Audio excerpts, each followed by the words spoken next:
تحميص اللوز في القلاية الهوائية طريقة سهلة وممتازة وسريعة. هانتوما اللوز غادي يجيكم محمر وغزال ما محروقش. السلام عليكم ورحمة الله وبركاته، مرحبا بكم في قناتي وقناتكم. اليوم غادي نحمروا اللوز ديالنا بالقشور ديالو في القلاية الهوائية، وهذه هي النتيجة النهائية. طلق الزيت ديالو مزيان بعد ما حمرناه وطحناه. بقاو معايا تشوفوا الطريقة سهلة جدا، ما تيقبلش الوقت نهائيا، وراه هو مطحون وطالق الزيت ديالو مزيان.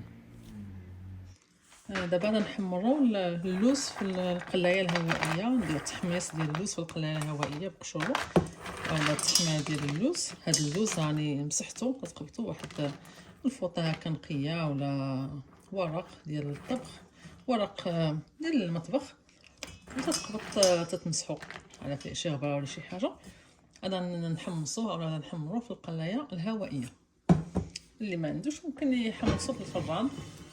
غنقد دابا هذه الباسكيت ديالها، غنحيد هاد السليله، غنحطو مباشره. هذا راه نص كيلو ديال اللوز.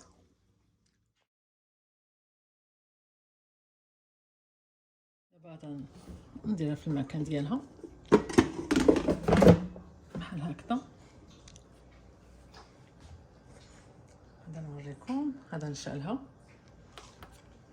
وغادا ندير الاير فراير، حيت كاين بزاف ديال الاختيارات. هذه الاير فراير الدرجه 390، غادا ندير 160، هي 320 فahrenheit.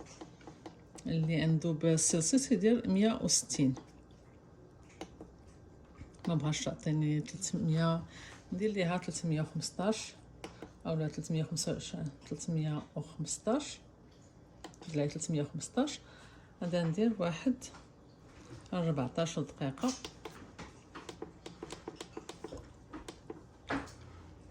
ونشوف هذيك الساعه فهي تقريبا 14 دقيقه تيكون محمر وواجد. اللي عنده بالسلسيوس يدير 160 درجه. وغادا نبداو على بركه الله. بسم الله. هاهي دابا دازت واحد 10 ديال الدقائق تقريبا. انا نحبس ونقلب هكذا نشوف.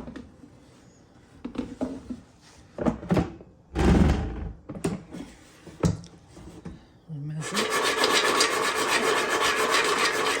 نقلبو هكا مره ولا جوج فهاديك خلينا هكا المده. انا مازال قرب، ما بقى والو، قرب مازال فتي شويه من داخل. نعاودو نكملو 4 دقائق اللي بقات. بسم الله. دابا من بعد ما داز 14 دقيقه ممكن نديروها بين 14 حتى 16 دقيقه على حسب. ما خاصوش الواحد يحرقو. ناخذ وحده ونقلب ونشوف واش باقي نزيدو واحد دقيقه ولا جوج ولا بركه.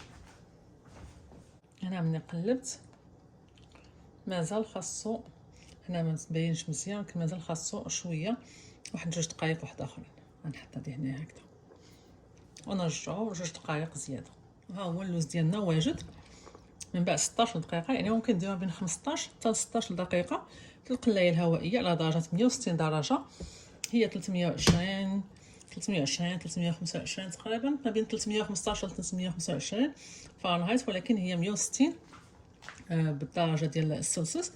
15 حتى 16 دقيقه واللوز تيكون محمر من برا ومن الداخل، ماشي محروق، يعني سهله جدا. هذا نص كيلو ديال اللوز محمر هكذا. هنا اللوز ما حطو سخون، درتو في الخلاط في الطحانه. انا هنا نعملو في الترموميكس. اللي ما توفاش عنده ممكن يعملو في اي طحانه عنده تخوا ولا اي طحانه تتكون تطحن تتنيل لكم اللوز والجنجلان.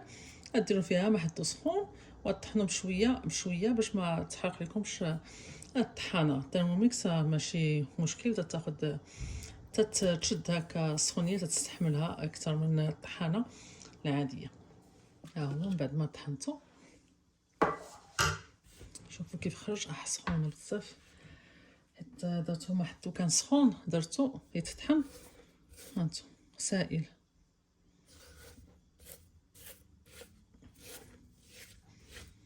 هكذا تيولي بحال هكذا اللوز. على ها هو دغيا الترمومتر درتو في هذا 2 دقائق ما كاملينش على السرعه 5.5 6. كل ما طلعتيو السرعه كل ما يكون الوقت قل. ها نتوما شتي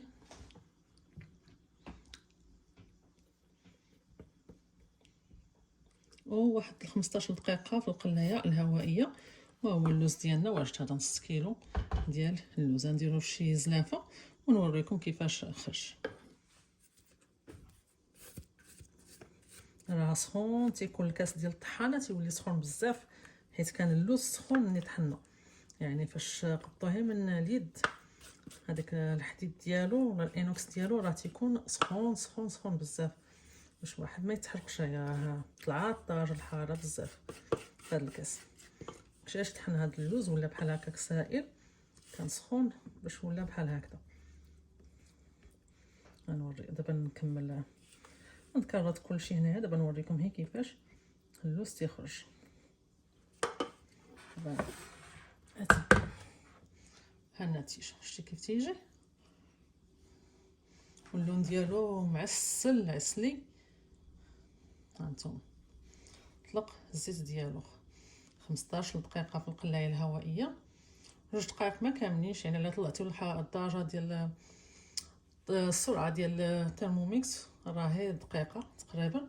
ولكن على عندكم هذا الاندو 3 ولا واحده اخرى، ماكينه واحده اخرى، خذوا الحذر ديالكم ملي تيكون اللوز سخون.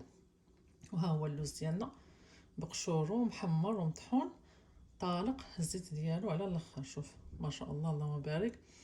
واللون ديالو ذهبي ماشي محروق وماشي اخضر. هذا هو اللون، لون ممتاز ما شاء الله. هانتوما يا بالصحه والراحه. هذه الطريقه ديال تحميص اللوز ولا التحمار ديال اللوز في القلايه الهوائيه وطحنته.